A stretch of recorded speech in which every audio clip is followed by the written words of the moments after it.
pupils whose primary living examination results were released last week by UNEP that witnessed a lot of jubilations for successful pupils as well as parents and teachers across the country.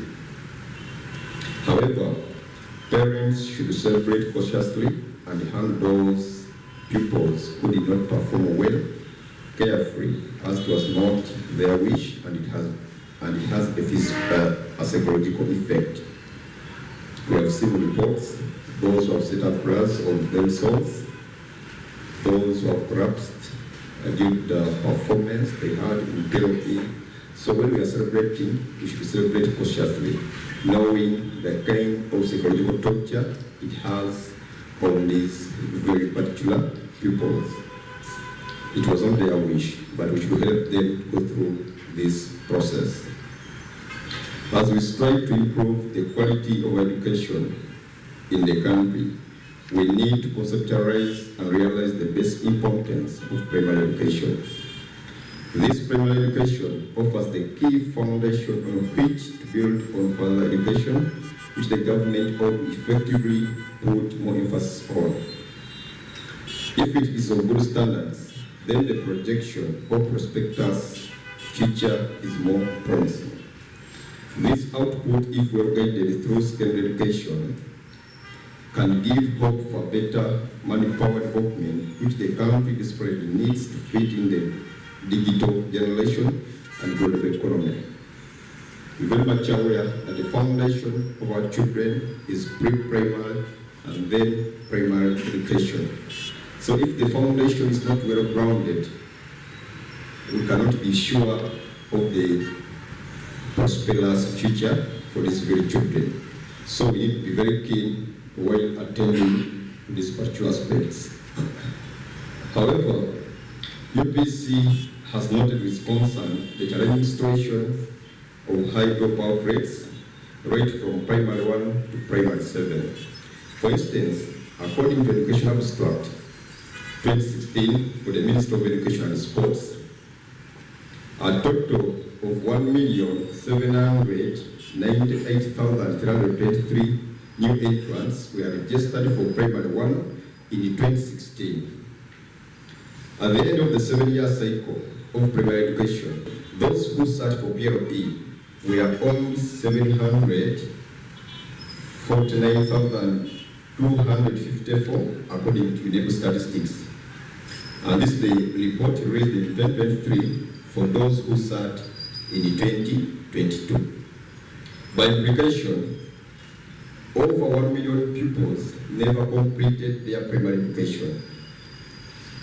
So the question should be asking ourselves is that where are these pupils? Where are these children? Are those who are grabbing people's bags in town? Are those the criminals we are witnessing every now and then? Where are they?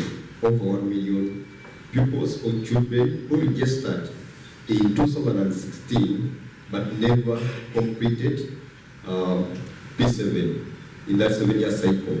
We are seeing by statistics over 1 million dropped off. If our children do not acquire primary education, then their advancement in society is fundamentally limited or with no hope at all, which gives a challenge to a country to cater for a youthful population with no skill as a result of school dropout.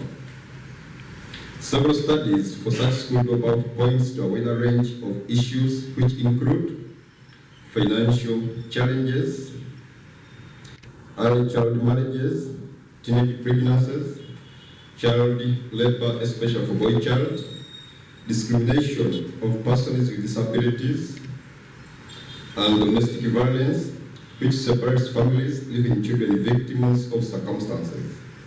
Such pupils lack parental care and self-esteem, coupled with fending for themselves. Now, if these families separate as a result of domestic violence, sometimes our mothers leave and they leave their children there, so they lack that parental care.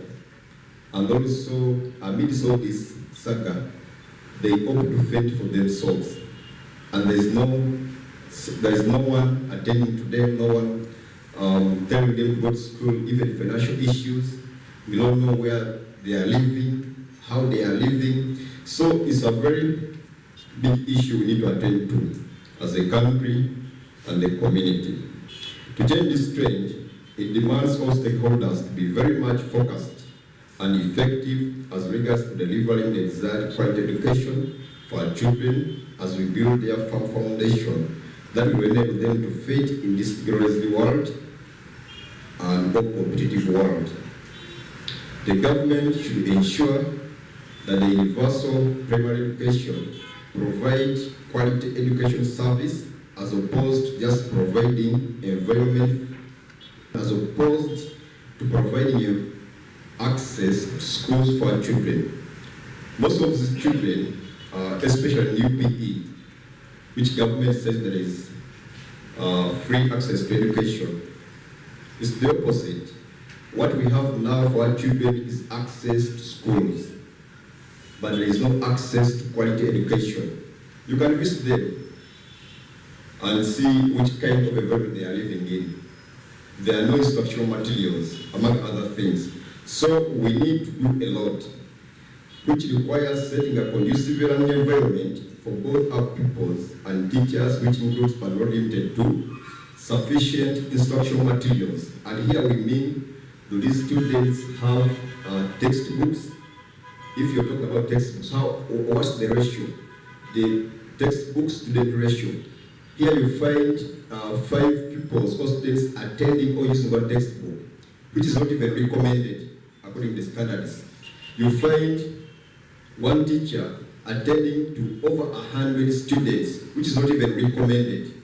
The recommended one is just about 50, but it should be 40. It should be 30 to 40 around there. But one teacher attending to over 100 students. That's wrong. And we cannot trust that this teacher, every pupil will get attention of the student. So if we talk about instructional materials, they are going to tell you we provide. That's very true, but what's the ratio? Is it that the recommended one? Does every pupil have their own textbooks so that when the teacher is teaching them, they have the reading material to follow conducively? So this is what we mean by instructional materials. Then facelifting and constructing of modern classroom blocks. You got those schools, especially government schools, where these students are learning from.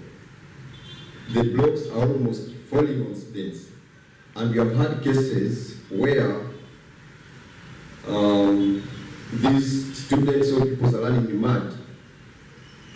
They don't have desks, they are sitting on the floor. So we cannot call that a conducive environment for learning. And the government ought to check themselves and get the root causes of the poor performance. It's not about sending teachers. Okay, you're doing recruitment of teachers, are they enough? So we are recommending for recruitment of enough teachers and enhancing their welfare, as well as support from both the parents and societies. The teachers have been on strike every now and then. Recently, there was a collective bargaining agreement, but when it came to implementation, it was discriminatory. It was implemented in bits. You find census that were still ongoing. Census were over 300% increment, and zero to their counterparts of arts. That alone disorganizes the learning environment. So there are a lot of things we need to change and improve in our education system. If we go for support of parents, okay, even in the societies, we have had issues to do with predators in our societies, that these members of the community are being the one confusing our students who are going to schools. So they also ought to play their role as we nurture our pupils to be good citizens in the future. Schools should also ensure completing the syllabus on time. It's very important. And all this calls for persistent goodwill and clear focus. issues to do with money, government lacks this to implement this. For us, we don't look at it as something which is it's not a matter of substance. If government has goodwill on doing something, trust me, they will do it. And this is what, as UPC, we are asking for, that there must be goodwill on implementing and doing some of these policies. UPC is fully aware and acknowledges that the most important resource for Uganda is its people, who must be brought up very well. In this way, we need a broader approach that promotes family and its core values, right policies that seek to make primary education totally free and compulsory, as well as having comprehensive remedial measures targeting all school dropouts. Okay, according to UPE, education is free, but is that component of having quality education service in that UPE? But again, it's not compulsory. So as UPC, we would love to see that education at primary level is compulsory. At least someone has that basic education, even if they were unable to join secondary, to join the vocational schools, but they have that foundation that can help them to operate or be incorporated within our different societies. So that's what we are calling for as UPC. And of course, I gave you statistics where we had over 1 million, ranging from those who registered in primary one from 2016 and the 7-year cycle, that over 1 million pupils were dropped out. So we need also to have policies targeting such people. These are the people who are becoming criminals in our societies. If we are to guess, where are they and what have we done for them? So we need to find ways of not just letting this group of people to just get lost like that.